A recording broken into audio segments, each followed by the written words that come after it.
Have you ever sat in a room that was perfectly still, yet felt a sudden, chilling draft in your spirit after he spoke a single, simple sentence? You are a woman who has built a life of substance. You are intelligent, discerning, and perhaps even a bit of a romantic at heart. Yet, there are moments when a few quiet words from him leave you feeling strangely small, as if your reality is being rewritten in real time. We often mistake these verbal paper cuts for mere personality quirks or communication styles. But what if those 5 specific phrases were actually the final warnings of an emotional landscape where you aren't meant to thrive? Today, we are pulling back the velvet curtain on the language of subtle manipulation. I want to ask you, and I want you to answer honestly in your heart. Have you ever found yourself apologizing for a feeling you know was valid simply because his logic made you feel dramatic? Do you lie awake wondering if you are truly too much, or if he is simply not enough to hold the space you require? If a man says these 5 things to you, it isn't just a minor disagreement, it is a fundamental misalignment of respect. And walking away might be the only way to save the woman you've worked so hard to become. You need to hear this until the very end. Because the moment you stop translating his excuses is the moment you start reclaiming your power. Let's explore the words he uses to keep you small, and why your exit is your greatest act of self-love. There is a specific, quiet violence that occurs in a relationship when a man looks you in the eyes and tells you, "You're just being too sensitive." On the surface, it sounds like an observation, perhaps even a calm one, but psychologically, it is a masterclass in redirection. When you hear these words, your internal architecture begins to shift. You stop looking at the behavior that hurt you, the late night disappearance, the subtle jab at your ambitions, the broken promise, and you start looking at your own nervous system as if it were a traitor. This is the moment your emotional compass begins to spin aimlessly. As a mature, intelligent woman, you pride yourself on your self-awareness. You don't want to be the dramatic woman society so often ridicules. He knows this. By labeling your intuition as sensitivity, he isn't just dismissing your feelings. He is attempting to dismantle the very faculty you use to discern truth from deception. He is asking you to believe that your smoke detector is broken even as the room begins to fill with smoke. It's a subtle form of gaslighting that forces you to prioritize his comfort over your own reality. Think of your sensitivity not as a flaw, but as your most sophisticated tool. It is the delicate radar that tells you when a situation is unsafe or insincere. When a man weaponizes this against you, he is effectively asking you to amputate your own instincts so he can continue to behave in ways that your instincts would never allow. It creates a dynamic where you are constantly self-editing, muting your vibrant emotional colors into a dull, acceptable gray just to avoid the sting of his judgment. But tell me, my dear, if you have to turn off your heart to stay in the room with him, who is actually living your life? What becomes of your vibrant, intuitive soul when you finally succeed in becoming the unfazed woman he demands? And as we look closer at these subtle erasures of your selfhood, have you considered how he might be using your own desire for a deep connection to keep you in a state of perpetual uncertainty? Then, we encounter the architect of ambiguity, the man who smiles softly, leans in, and whispers, "I'm just not big on labels. Let's just see where this goes." It sounds so remarkably liberated, doesn't it? Almost poetic. As if he is inviting you into a space where love is too vast to be contained by mere words. But for a woman of substance, a woman who understands that her time is her most non-renewable resource, this phrase is a sophisticated maneuver of emotional tax evasion. From a psychological perspective, he is creating a state of permanent transition. By refusing to define the relationship, he ensures that he receives the full premium of your intimacy, your emotional labor, and your presence, while simultaneously keeping his bags packed by the door. It is a way of maintaining total control over the narrative without offering an ounce of security. When you are in this gray zone, you often find yourself in a perpetual audition, subconsciously trying to earn the title he refuses to give, hoping that if you are just a little more patient or a little more low maintenance, he will finally see your value. But my dear, clarity is a form of kindness, and transparency is a hallmark of masculine maturity. A man who truly treasures you will want to claim you. He will want the world to know exactly where you stand in his life. If he is enjoying the destination of your company every night, why is he so terrified to look at the map? You aren't a project to be seen where it goes. You are a woman with a destination of your own. When he avoids a label, he isn't protecting the magic of the connection. He is protecting his right to leave you without feeling like a villain. Ask yourself, does this freedom he cherishes feel like freedom to you? Or does it feel like you are building a home on rented land?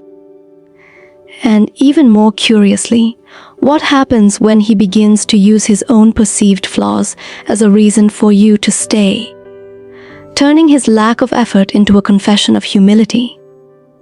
There is a peculiar, almost haunting moment in many relationships where a man looks at you with a heavy sigh, perhaps a flicker of sadness in his eyes, and says, "You deserve someone so much better than me." In that instant, if you are a woman with a deep capacity for empathy, your heart likely swells with a profound, almost primal urge to comfort him. You see a broken man who simply needs the right woman to show him his own worth, and you might even find yourself listing his virtues, trying to convince him of the very value he claims to lack. But I want you to pause and listen, really listen, to the chilling psychological subtext of that sentence. This is not an act of humility, it is an act of abdication. He is effectively handing you a disclaimer, a piece of emotional fine print that says, "I have no intention of rising to the level you require, and when I inevitably fail you, I want the record to show that I warned you." It is perhaps the most sophisticated, get out of jail free card in the masculine vocabulary. When a man tells you that you deserve better, he isn't asking you to stay and fix him. He is confessing that he has already decided not to put in the effort to keep you. He sees the height of your standards, the depth of your devotion, and the elegance of your life, and he has decided he would rather stay in the shadows of his own making than climb to meet you in the light. As a high-value, emotionally mature woman, your natural instinct is to nurture, to find the diamond in the rough and polish it. But you must ask yourself, Why are you working harder to convince him of his value than he is working to be valuable to you? By staying, you aren't being his savior. You are becoming the silent witness to your own neglect. You are agreeing to a dynamic where his lack of growth is excused by his self-pity. A man who truly loves you, upon realizing he is falling short, won't suggest you find his replacement. He will move heaven and earth to become the man you deserve. If he is already telling you he isn't enough, why are you arguing with him? Isn't it time to believe him the first time? And once you realize he isn't willing to grow for you, have you noticed how he might start using the shadows of his past, specifically the women who came before you, to make you feel like your present needs are somehow a burden? The atmosphere in a relationship undergoes a subtle, chilling shift the moment comparison enters the conversation. Perhaps it's a quiet evening, and you've just expressed a boundary or a need, only for him to counter with a casual shrug and the words, "My ex never had a problem with this." Or perhaps, "Other women I've been with didn't usually mind when I did that." On the surface, it's framed as a simple observation, but psychologically, this is the classic architecture of triangulation. It is designed to pull a third party, a ghost from his past or a nameless stranger, into the sacred space between the two of you. This isn't just a lapse in tact. It is a tactical move intended to make you feel as though your standards are the outlier. When a man uses this language, he is effectively inviting you to enter a silent pageant of compliance. He is testing to see if you will drop your boundaries in order to win the title of the cool girl, the one who is low maintenance, the one who doesn't complain, the one who is better than the women who came before her. It creates a predatory hierarchy where your needs are weighed against the perceived tolerance of someone else. But you must realize, my dear, that you are not a contestant in a competition for his approval. You are a sovereign woman with your own unique emotional blueprint. If his standard for a successful partnership is based on who can tolerate the most neglect or who has the quietest voice, is that a race you truly want to win? A man who values you will respect your boundaries because they belong to you, not because of how they compare to a previous partner's lack of them. By bringing his ex into your private conflict, he is signaling that he isn't interested in understanding your heart. He is interested in finding your breaking point. Why should the ghost of another woman's tolerance dictate the reality of your current peace? As a woman of substance, you know that your worth is non-negotiable and incomparable. But have you noticed how this subtle pressure to conform often leads to an even more confusing form of manipulation? One where he claims his critiques of your life are actually a form of deep, protective love. Finally, we reach the most delicate, perhaps the most treacherous, form of influence, the critique that wears the mask of devotion. It often sounds like this: "Honey, I'm only telling you this because I care about you." It is a phrase that feels like a warm embrace, yet it functions like a velvet cage. On the surface, it sounds as though he is your greatest ally, your guardian against a harsh world. But beneath that veneer of protection is a slow, methodical erosion of your autonomy.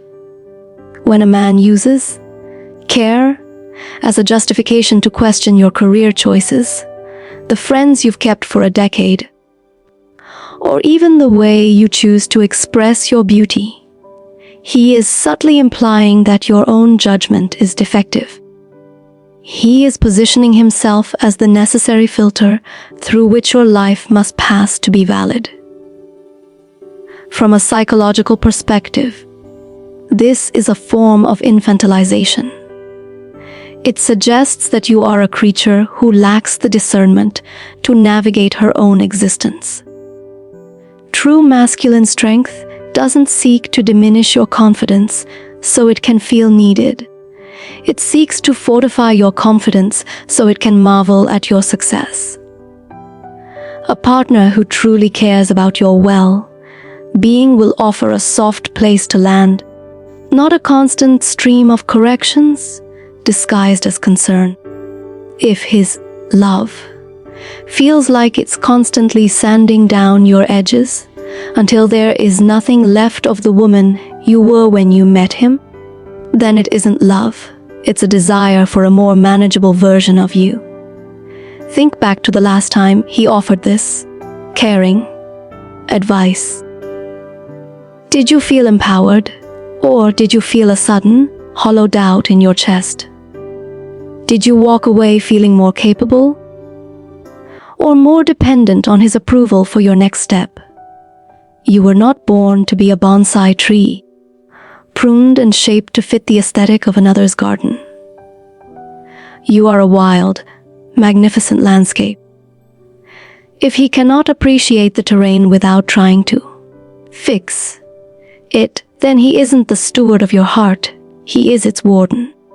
And as we stand here at the intersection of your past and your future, I have to ask, what would your life look like if you finally stopped asking for permission to be exactly who you are? Is it possible that the voice you've been ignoring is the only one you truly need to hear? I know how heavy the silence can feel after a realization like this. It is never easy to admit that the words you once found comforting were actually the very things keeping you small. But there is a profound, quiet power in finally choosing to see the truth. You are an independent, deeply feeling woman, and your life is far too sacred to be spent translating a man's excuses into a language of love. Walking away from these patterns isn't just an exit. It is an entrance into a life where your peace of mind is non-negotiable and your intuition is your most trusted advisor.